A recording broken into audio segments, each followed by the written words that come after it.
You can be a casual enjoyer of music. I am a strong proponent that whatever you want to do, you can just go, then you become it. I always thought about how going to all these music concerts are ways for you to know yourself and to know humanity and to also begin dialogues and conversations. Maybe music isn't as scary as I think, especially classical music. You go to them and see what you get out of it and enjoy it as an experience or something that's novel. That's when I got the idea that I'll start going to all these concerts and then see what happens and what changes me. I wouldn't say I'm a music connoisseur.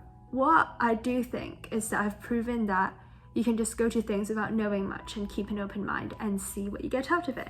The reason why I'm talking about this is because I went to Yale to see the Brentano String Quartet, the quartet in residence of Yale Music School. I've never seen string quartets. I've seen orchestras, student concerts. This really floored me. I never even imagined or envisioned that people could become one with the music, to become the instrument, to dance with it, and to have a dialogue and a conversation. Played 3 different pieces.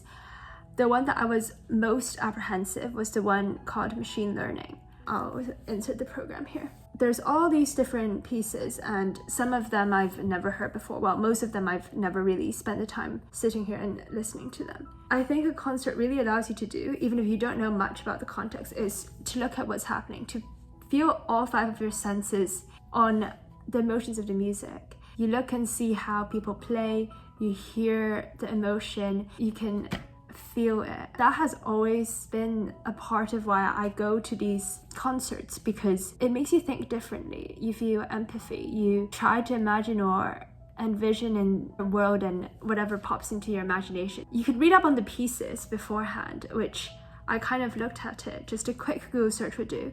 The main thing is to go over the hurdle that you can't enjoy music without prior knowledge, because you can. People go to concerts just to enjoy the atmosphere. It's also a great way to spend some time alone, to go with a friend, to go with family, and you can talk about it after. It can be something that's of conversation at the dinner table. A lot of times you think, oh, my attention span's short. Music's a way to heal that. Another reason why I enjoy going to concerts is because you do actually meet people. A lot of these conversations about we don't have social spaces anymore, we don't have third spaces. You can. A lot of these concerts are subsidized for young people, there's student tickets. I got a student ticket. A lot of efforts are made to make classical music barriers go down, and people don't recognize that. It's also similar to just going out to see the movies. Your consumption is more intentional. You go out of it thinking that's a good experience. Speaking of meeting people, normally when you go to concerts, I try to strike up a conversation with the person next to me. Just something like, oh, why are you here? What brings you here? That's always a fun thing. You get to talk to different people that you otherwise wouldn't talk to, and meet people in spaces that you otherwise wouldn't see. All these things about how we see in society that there's an endemic of meeting friends, of socializing, and all could actually be solved by going to these joint spaces. It's also a different scene that you're used to, all these grand concert halls. The most pressing thing is, how can you change these dialogues? How can you change cultural perceptions if you aren't part of the people who are consuming it? When you decide what you like and dislike, even if that's just by your gut instinct, oh, that piece just feels off to me, I don't like how the melody works, that's fine. You don't need to have an educated opinion. That's part of why people make classical music feel inaccessible, because it feels like there's gatekeeping. You are entitled to enjoy these concerts. You're entitled to go in.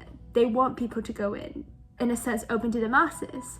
Just expanding horizons, having opinions about what you like and dislike. Why I would advocate everyone to go to concerts, to go appreciate music, to go try out something, is because to keep a part of humanity, to keep culture alive, you need to go. What I saw on stage today, especially with the string quartet, I don't think AI robots can replicate it. There's something intrinsically human being in part of the music, knowing that people are composing it. Supporting the arts is in a sense a way to preserve our humanity. And it's not about elitism, it's about the human experience, one that all of us are entitled to. I definitely recommend, firstly, to go see the Brentano String Quartet. They are amazing. They are one with the music. I feel very lucky that I got to see them on stage, and for the fact that Yale does student tickets, that has made it a lot more accessible for young people like me. I would implore you to try to see if there are any subsidized nights, see if there are any cheap concert tickets, see if you can get any one of them last minute. Being an active force, being an active part of culture requires engagement with it, and that can only happen when you decide that you want to. Go check out any concert that's playing near you. Go to them with an open mind. If that's not your thing, don't worry, go to something else. Even on YouTube, listen to things that you've enjoyed. I'm always going to be a huge proponent of supporting the arts, listening to music. In doing so, you are part of a wider conversation that would benefit from having you in it. And if you don't know where to start with the program that the Brentano String Quartet played, which I'll insert again here. Search it up on YouTube, the internet. See someone play it, experience it, feel it. And who knows, maybe you'll be in a concert very, very soon.